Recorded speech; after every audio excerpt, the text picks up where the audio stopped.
Welcome to VYS ISPCS test series program 2023 के तहत यह साइंस का तीसरा वीडियो है, जिसके तहत पहला क्वेश्चन है निम्न में से सही है।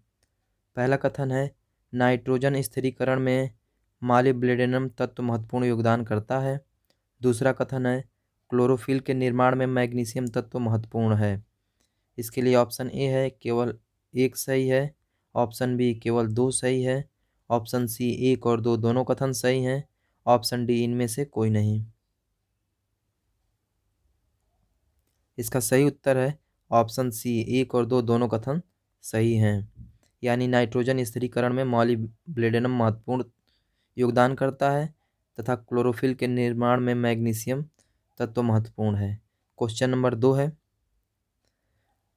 पौधे में हरिमाहीनता यानी क्लोरोसिस किन कारणों से होता है। ऑप्शन ए आयरन तथा मैग्नीशियम की न्यूनता से, ऑप्शन बी सोडियम की अधिकता से, ऑप्शन सी जिंक की न्यूनता से, ऑप्शन डी मॉलिब्डेनम की न्यूनता से। इसका सही उत्तर है ऑप्शन ए आयरन तथा मैग्नीशियम की न्यूनता से पौधों में हरिमाहीनता होता है। क्वेश्चन नंबर 3 है निम्न में से सही है। आयरन तत्व साइटोक्रोम ऑक्सीडेज का भाग है। कथन दूसरा है पादप शरीर क्रिया विज्ञान के जनक स्टीफन हेल्स हैं। ऑप्शन ए केवल एक सही है, ऑप्शन बी केवल दो सही है, ऑप्शन सी एक और दो दोनों कथन सत्य हैं, ऑप्शन डी इनमें से कोई नहीं। इसका सही उत्तर है ऑप्शन सी एक और दो दोनों कथन सत्य हैं। यानी पादप शरीर क्रिया विज्ञान के जनक स्टीफन हेल्स हैं तथा आयरन तत्व साइटोक्रोम ऑक्सीडेंट का भाग है।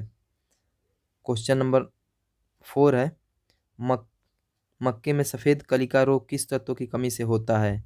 Option A sulphur, option B sodium, option C magnesium, option D zinc. इसका सही उत्तर है ऑप्शन डी जिंक। यानी जिंक की कमी से मक्के में सफ़ेद कलिका रोग हो जाता है। क्वेश्चन नंबर 5 है धान में खैरा रोग किस तत्व की कमी से होता है। Option A nitrogen, option B zinc, option C गंधक, ऑप्शन डी फास्फोरस। इसका सही उत्तर है ऑप्शन बी जिंक। जिंक की कमी से धान में खैरा रोग हो जाता है। क्वेश्चन नंबर 6 है निम्न में से सही हैं। पहला कथन है लहसुन प्याज तथा तेल में गंध एवं स्वाद के विकास में सल्फर का महत्वपूर्ण योगदान है। दूसरा कथन है बोरान की न्यूनता के कारण सेब में आंतरिक कार्क रोग हो जाता है। ऑप्शन ए केवल एक सही है, ऑप्शन बी केवल दो सही है, ऑप्शन सी एक और दो दोनों कथन सत्य हैं, ऑप्शन डी इनमें से कोई नहीं। इसका सही उत्तर है ऑप्शन सी यानी एक और दो दोनों कथन सत्य हैं।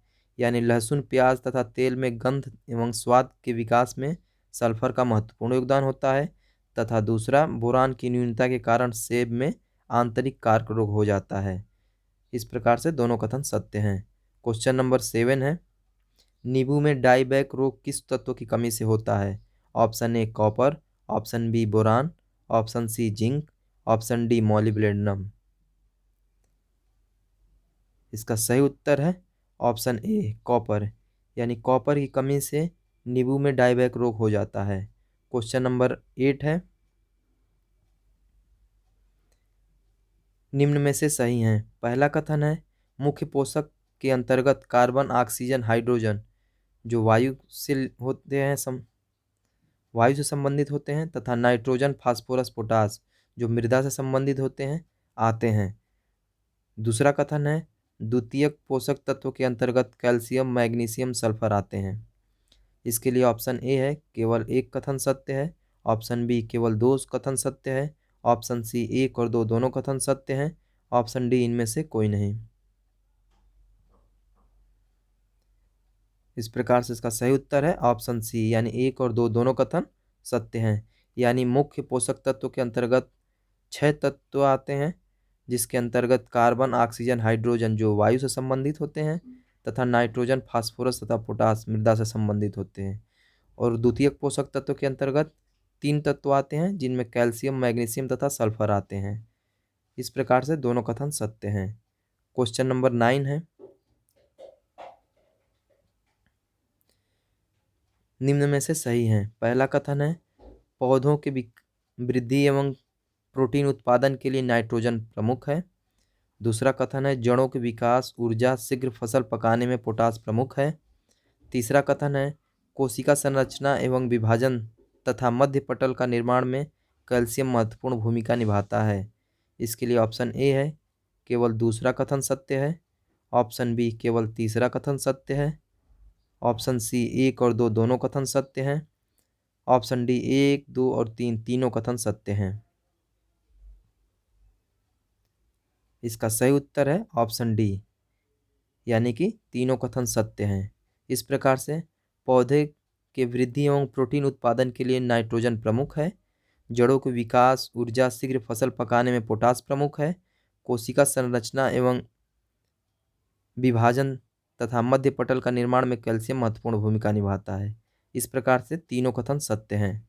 क्वेश्चन नंबर 10 है आंवले में आंतरिक निक्रोसिस किसकी कमी से होता है? Option A copper, option B boron, option C zinc, option D potassium. इसका सही उत्तर है ऑप्शन बी, बोरान की कमी से आंवले में आंतरिक निक्रोसिस रोग हो जाता है। क्वेश्चन नंबर 11 है निम्न में से सही हैं। पहला कथन है नींबू में लिटिल लीफ रोग कॉपर की कमी से होता है। दूसरा कथन है आम एवं बैंगन में लिटिल लीफ रोग जिंक की कमी से होता है। ऑप्शन ए केवल 1 सही है, ऑप्शन बी केवल 2 सही है, ऑप्शन सी 1 और 2 दोनों कथन सत्य हैं, ऑप्शन डी इनमें से कोई नहीं। इसका सही उत्तर है ऑप्शन सी 1 और 2 दोनों कथन सत्य हैं, यानी नींबू में लिटिल लीफ रोग कॉपर की कमी से होता है तथा आम एवं बैंगन में लिटिल लीफ रोग जिंक की कमी से होता है। क्वेश्चन नंबर 12 है निम्न में से जस्ते की कमी से होने वाले रोग कौन कौन से हैं? पहला है कथन अमरूद में ब्रोंजिन रोग, दूसरा है नींबू में डायबैक रोग। इसके लिए ऑप्शन ए है केवल 1 कथन सही है, ऑप्शन बी है केवल दूसरा कथन सत्य है, ऑप्शन सी 1 और 2 दोनों कथन सत्य हैं, ऑप्शन डी इनमें से कोई नहीं।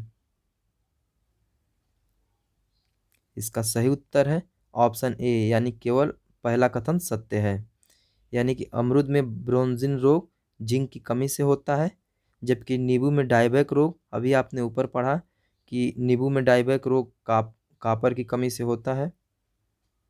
यहाँ भी आप देख सकते हैं नींबू में डायबैक रोग कॉपर की कमी से होता है, जबकि ये यहाँ पे जो दिया गया कथन है वो गलत है।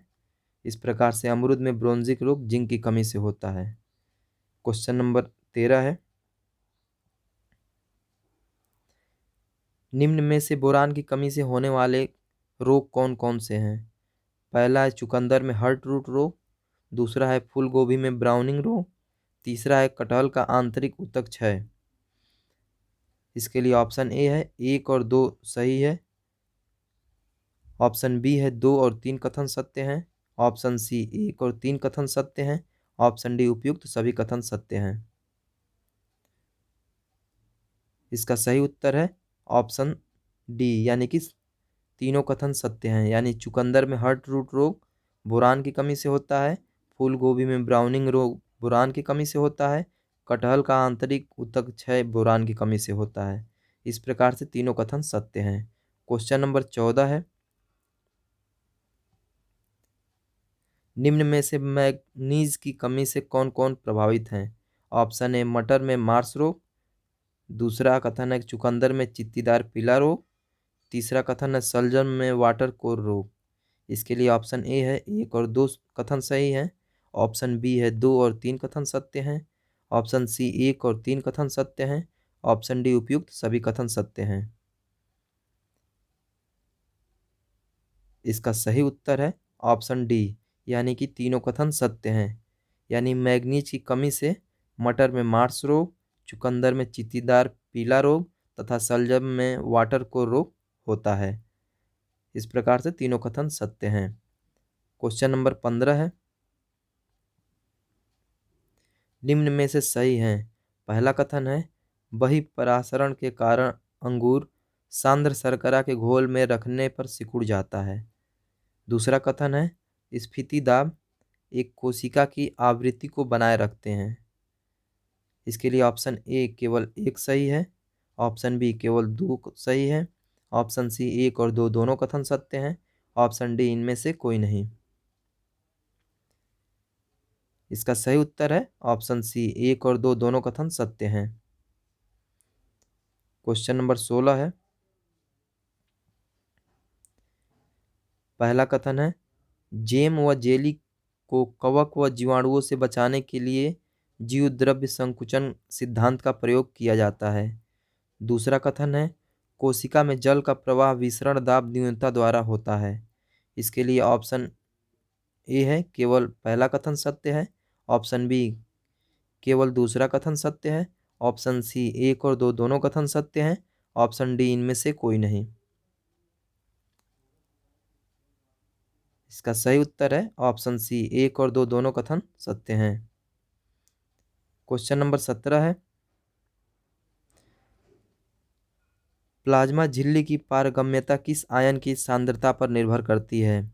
ऑप्शन ए पोटेशियम आयन के, ऑप्शन बी सोडियम आयन के, ऑप्शन सी मैग्नीशियम आयन के, ऑप्शन डी मैग्नीशियम, यानी कि दो दो मैग्नीशियम हो गया है, माफ़ करिएगा।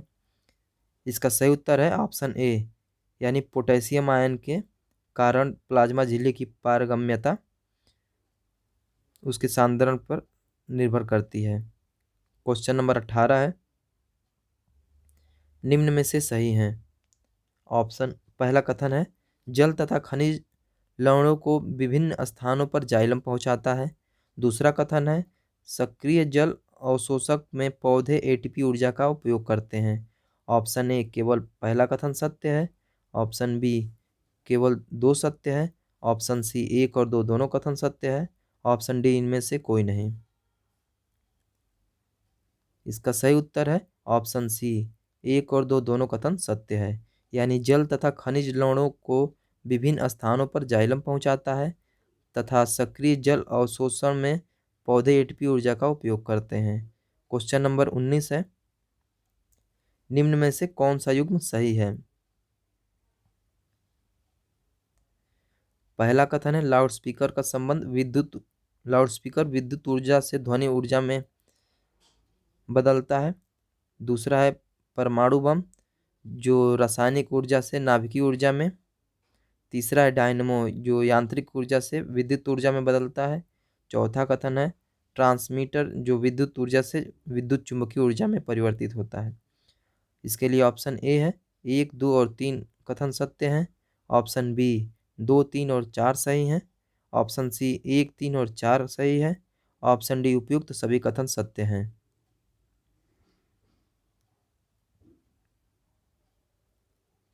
इसका सही उत्तर है ऑप्शन डी, यानी कि चारों कथन सत्य हैं।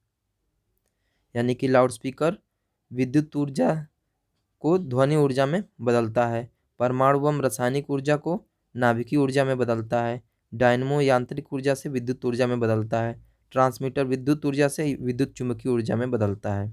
इस प्रकार से चारों कथन सत्य हैं।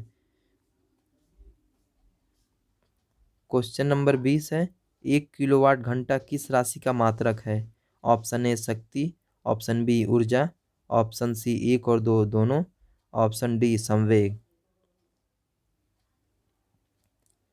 इसका सही उत्तर है ऑप्शन बी ऊर्जा, यानी 1 किलोवाट घंटा ऊर्जा राशि का मात्रक है। क्वेश्चन नंबर 21 है, चाबी भरी हुई घड़ी में कौन सी ऊर्जा होती है। ऑप्शन ए यांत्रिक ऊर्जा, ऑप्शन बी संचित ऊर्जा, ऑप्शन सी गतिज ऊर्जा, ऑप्शन डी स्थितिज ऊर्जा। इस प्रकार से इसका सही उत्तर है ऑप्शन ए, यानी यांत्रिक ऊर्जा। चाबी भरी हुई घड़ी में यांत्रिक ऊर्जा होती है। क्वेश्चन नंबर 22 है, पवन ऊर्जा में ऊर्जा का कौन सा रूप विद्युत ऊर्जा में परिवर्तित होता है। ऑप्शन ए विकिरण ऊर्जा, ऑप्शन बी गतिज ऊर्जा, ऑप्शन सी सौर ऊर्जा, ऑप्शन डी स्थितिज ऊर्जा। इसका सही उत्तर है ऑप्शन बी, यानी कि पवन ऊर्जा में ऊर्जा का गतिज ऊर्जा जो रूप होता है जो विद्युत ऊर्जा में परिवर्तित होता है, यानी इस प्रकार से ऑप्शन बी सत्य है। क्वेश्चन नंबर 23 है, ऊर्जा से संबंधित निम्न में से कौन सा यस्य कथन सत्य है। पहला कथन है किसी वस्तु के कार्य करने की क्षमता को ऊर्जा कहते हैं। दूसरा कथन है ऊर्जा का मान समय पर निर्भर नहीं करता है। तीसरा कथन है ऊर्जा का एसआई मात्रक जूल है। इसके लिए ऑप्शन ए है 1 और 2 कथन सत्य हैं। ऑप्शन बी 2 और 3 कथन सत्य हैं। ऑप्शन सी 1 और 3 कथन सत्य हैं। ऑप्शन डी उपयुक्त सभी कथन सत्य हैं। इसका सही उत्तर है ऑप्शन डी, यानी उपयुक्त तीनों कथन सत्य हैं। यानी कि किसी वस्तु के कार्य करने की क्षमता को ऊर्जा कहते हैं। दूसरा कथन भी सत्य है, यानी ऊर्जा का मान समय पर निर्भर नहीं करता है। तीसरा कथन ऊर्जा का मात्रक एसआई मात्रक जूल होता है। क्वेश्चन नंबर 24 है,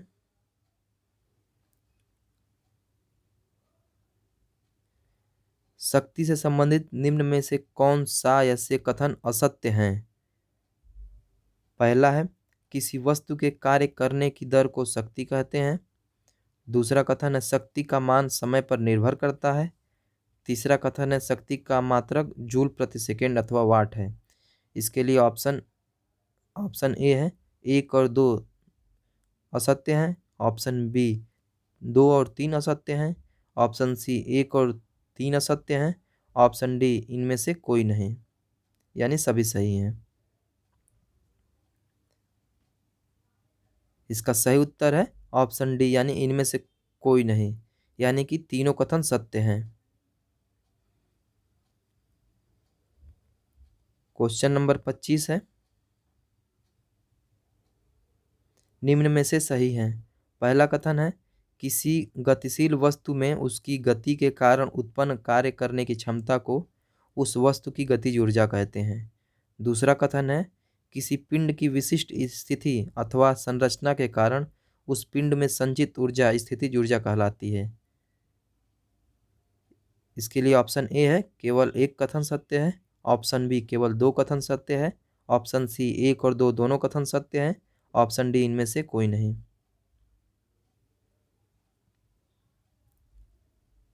इसका सही उत्तर है ऑप्शन सी, यानी 1 और 2 दोनों कथन सत्य हैं।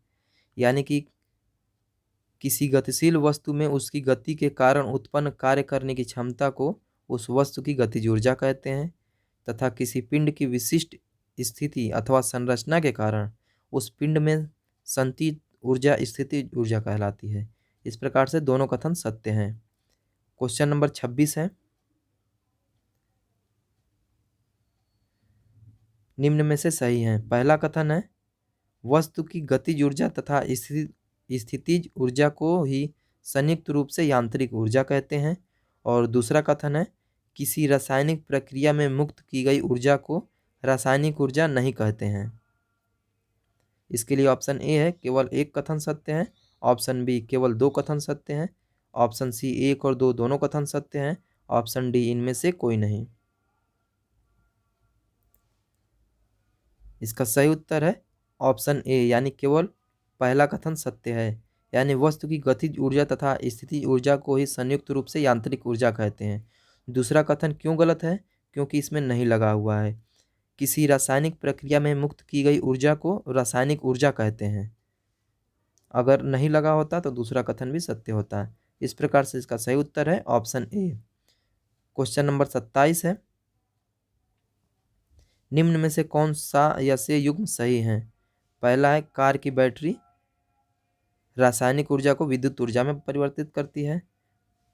ऊंचाई से गिरती पत्थर की ऊर्जा स्थितिज ऊर्जा को गतिज ऊर्जा में परिवर्तित करती है। इसके लिए ऑप्शन ए है केवल पहला कथन सत्य है। ऑप्शन बी केवल दूसरा कथन सत्य है। ऑप्शन सी 1 और 2 दोनों कथन सत्य हैं। ऑप्शन डी इनमें से कोई नहीं। इसका सही उत्तर है ऑप्शन सी, यानी 1 और 2 दोनों कथन सत्य हैं। क्वेश्चन नंबर 28 है, निम्न में से कौन हाइड्रोजन के समस्थानिक हैं। पहला कथन है ट्राइटियम, दूसरा है प्रोटियम, तीसरा है ड्यूटीरियम, चौथा है रोडियम। इसके लिए ऑप्शन ए है 1 और 2 सही हैं, ऑप्शन बी 2, 3 और 4 सही हैं, ऑप्शन सी 1, 3 और 4 सही हैं, ऑप्शन डी 1, 2 और 3 सही हैं। इसका सही उत्तर है ऑप्शन डी 1, 2 और 3 कथन सत्य हैं। क्वेश्चन नंबर 29 है, जल अणुओं के मध्य कौन सा आबद्ध विद्यमान होता है? ऑप्शन ए हाइड्रोजन आबंध, ऑप्शन बी विद्युत संयोजक आबंध, ऑप्शन सी वांडर वाल्स आबंध, ऑप्शन डी इनमें से कोई नहीं। इसका सही उत्तर है ऑप्शन ए, जल अणुओं के मध्य हाइड्रोजन आबंध विद्यमान होता है। क्वेश्चन नंबर 30 है, किसी तत्व के रासायनिक गुणों का निर्धारण होता है? ऑप्शन ए है द्रव्यमान संख्या से, ऑप्शन बी इलेक्ट्रॉनों की संख्या से, ऑप्शन सी प्रोटॉनों की संख्या से, ऑप्शन डी न्यूट्रॉनों की संख्या से। इसका सही उत्तर है ऑप्शन बी, यानी इलेक्ट्रॉनों की संख्या से किसी तत्व के रासायनिक गुणों का निर्धारण होता है। इस प्रकार से ISPCS टेस्ट सीरीज प्रोग्राम 2023 के तहत यह साइंस का तीसरा वीडियो समाप्त हुआ। अगर आप इस वीडियो का PDF चाहते हैं तो नीचे डिस्क्रिप्शन बॉक्स में टेलीग्राम चैनल का लिंक दिया गया है, आप वहां जाकर इस वीडियो का PDF डाउनलोड कर सकते हैं। वीडियो देखने के लिए बहुत बहुत धन्यवाद।